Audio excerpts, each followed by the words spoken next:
Lara Trump joins us now, former first daughter-in-law, host of the Right View podcast. She has a new kids book up that is out right now at bravebooks.com, The Never-Give-Up Pup. And Lara, when I told my wife that you were coming on, she had an important PSA that she wanted you to be involved in with her.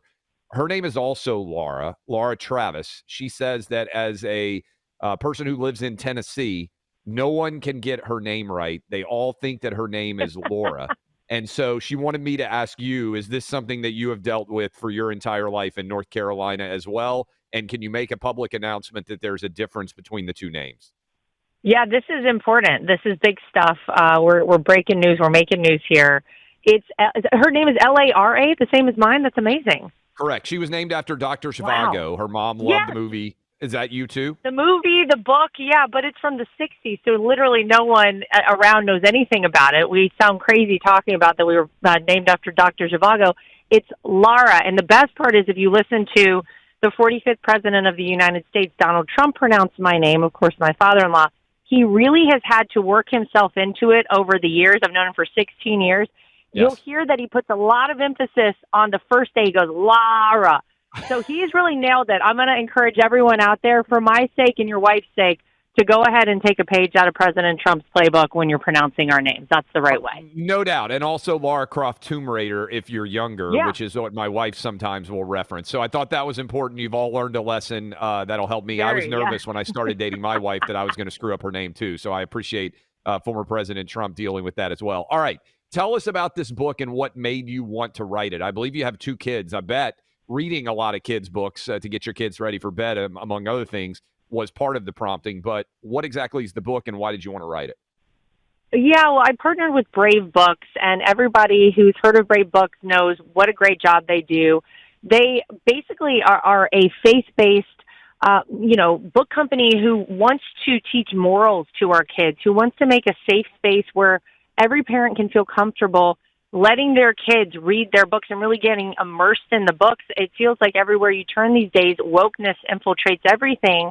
And so I think a lot of parents like myself were concerned, we want to ensure that we're instilling the same values in our children that our parents instilled in us. And so I partnered with them because I thought they were a great company. And it's really, the book is about hard work. I feel like we live in a society where hard work is just falling by the wayside. Kids don't appreciate what hard work gets you. Everything is so easy and accessible for them these days. And how great it feels to put in a good, hard day's work and get results on the other side of it. So I actually wrote this book with them, like 7 months ago. And of course, the irony is that you look at my father-in-law, he is kind of the epitome of never giving up. And it really wasn't fully intended to be about him, but you could kind of, put the 2 stories together. He doesn't give up. Neither does the dog in the book. And of course, it's about animals, dogs, one of my favorite things. So I would just encourage parents out there, if you want to feel comfortable about what you're reading to your kids, Brave Books is fantastic, bravebooks.com, and it's the Never Give Up Pup. Lara, it's Buck. Notice the pronunciation. Fantastic. Well done. Thank you. Lara. I want to do it like the big guy does. Lara and China, and he's got special words. The Never Give Up Pup. What kind of pup is it? I want to ask you it's a Friday afternoon here. I want to ask you some dog questions. What are we talking about? Well, I'm a dog lover. I'm a crazy dog lady. Self-described. So I have a beagle, and I also have a larger hound mix. Charlie's the beagle. Ben is the larger hound mix. This dog is, I know that everybody you remember the dog that was in the trench coat when we were kids, and you would see him oftentimes on TV. I'm trying to remember. McGruff? Oh, yeah, McGruff. Yeah. So he's kind of modeled after that. So it's a hound, because hounds are always on the case, on the scent, and we know they're the best detectives out there. So we had to put a hound in here. That's what I've got going around at my house, and so I know, I can't remember. I couldn't remember. So I was Lara, like in my mind. We're going to sell a lot of Brave Books, the Never Give Up Pup, right now, because this everyone listening, you've probably got more dog lovers listening to this than you could collect people who love dogs in any other place, anywhere else in the world. But I do have to ask you, because I'm wondering these days, and I want to put you on the hot seat a little bit. Where do you come down on the invasion I'm just saying, are they sending us their best of doodles? Because the doodles are everywhere now. Everywhere you look, nothing but doodles. I've got one now. I love her. She's amazing. But I look around. All I see in my neighborhood are these poodle mixes. I've never seen a dog become so popular so fast. Where are you on it? A lot of doodles, a lot of that going on. Here's where I come down on it. Is anyone who wants to go to an animal shelter, to a dog rescue, anywhere where there are dogs that need a good home, because, by the way, shout out to Joe Biden for the fact that we are now euthanizing dogs at 4 or 5 times the rate we were under President Donald Trump, because people literally cannot afford to keep their family pets. I want you to get them all. I love all of them, and whether it's a doodle, whether it's a hound, pit bulls. I'm a big fan of pit bulls. They get a bad rap. I call them the Donald Trump of the dog world because people don't understand them, generally speaking. But yeah, the doodles have really infiltrated. Whether or not they're sending their best, I got some thoughts on that. They are hypoallergenic, so I'll give them that. Well, okay, there's one more thing here. Clay and I, we got into this a bit, and this is where dogs and politics crosses over in a real way. I understand that there's a tendency to dismiss that Joe Biden has, and to be clear, I do not blame the dogs, right? I do not blame the German Shepherds. They're bad owners. They're not really bad dogs. But the dog has bitten the Secret Service, like, what is it, 20 times or 40 times? It was some crazy number. 24 times. 24 times. 24 That's times. exactly right. Yeah. That to us, I mean, I love dogs. I grew up with dogs like you. I wish if I could have like a dog rescue with 100 dogs that I could take care of, I would do it. But that to me, there's something wrong in this White House. And not just like a little thing, like there's some issue that they're not dealing with. Yeah, you're exactly right. There are no bad dogs. There are bad dog owners. Let's be honest. Joe Biden can't even take care of himself, let alone a dog.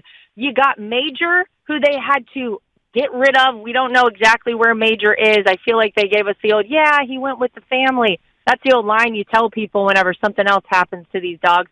Then you had Commander 24 times. Both of these dogs are biting Secret Service agents. And let's be clear about German Shepherds. They're among the smartest dogs out there. They are very in tune with their owners. They are very in tune with the commands they are given. Clearly, they are feeding off of the horrendous energy coming out of the White House right now. Joe Biden has failed these dogs. I feel so bad for them. And I'm going to put out another PSA.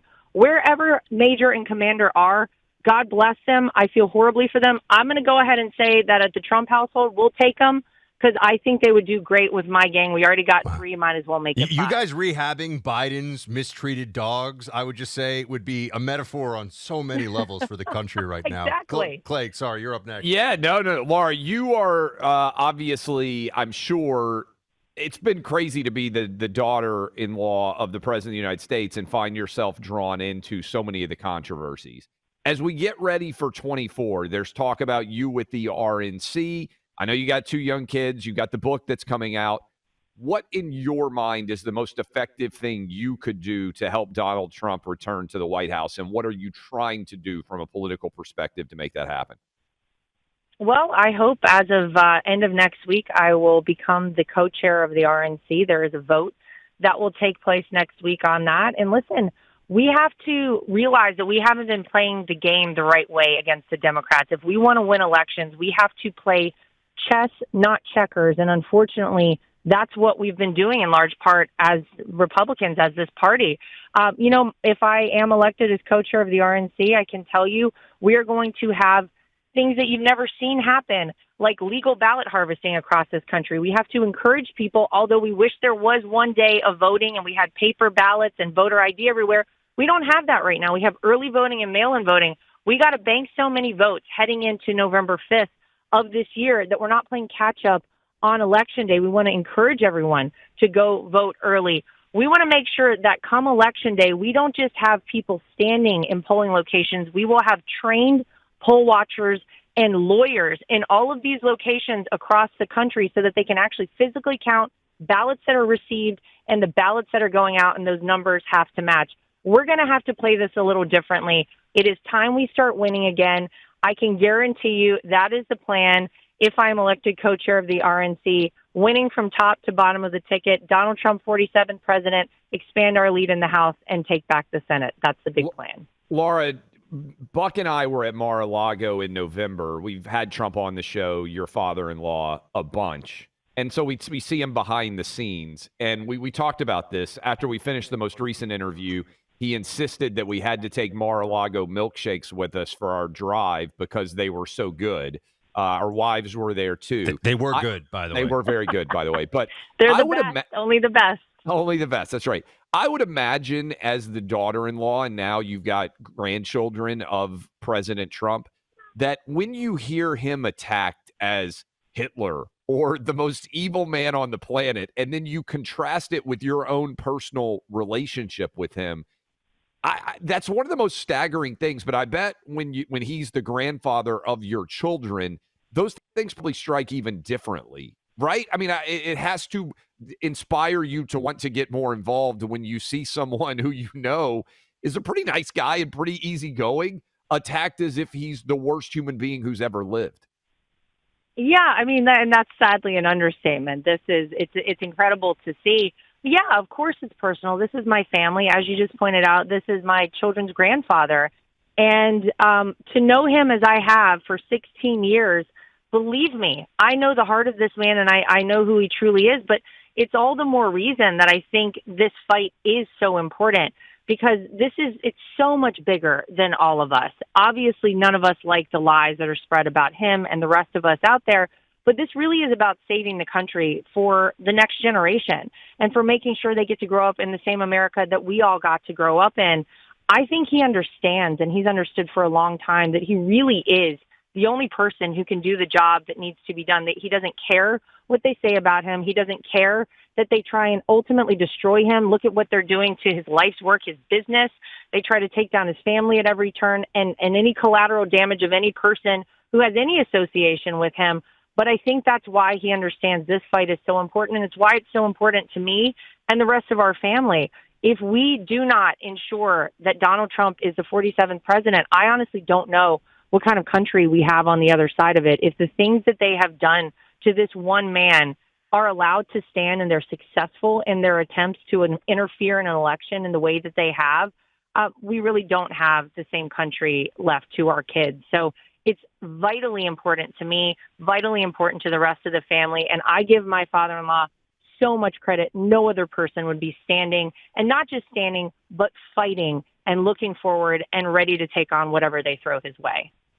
Go to bravebooks.com to get your copy of The Never-Give-Up Pup, which sounds great to me. Lara Trump, the author, and soon to be running the RNC. Lara, thank you for being with us. Great to hang with you. Thank you, guys. Great to be with you, too. I appreciate it.